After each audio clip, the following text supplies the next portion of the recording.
వాసులు ఇక్కడికి వచ్చారు. వారిని అడిగిన ప్రయత్నంలో ముఖ్యంగా స్వామి సన్నిధానంలో వారు మొక్కుకోవడం జరిగింది. వివాహం అయితే మీ సన్నిధికి వస్తామని చెప్పేసి స్వామి వారి దగ్గర మొక్కుకున్నారు. ఈ రోజు స్వామి సన్నిధికి వచ్చారు. చూడొచ్చు మనం.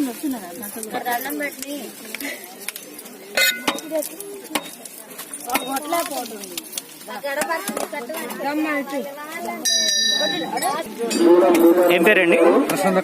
ఏ ఊరు? తక్కెలపాడ. అంటే ఇక్కడ స్వామి దగ్గర మొక్కున్నారా? ఎట్లా మొక్కున్న ఎన్నాళ్ళకైంది వివాహం?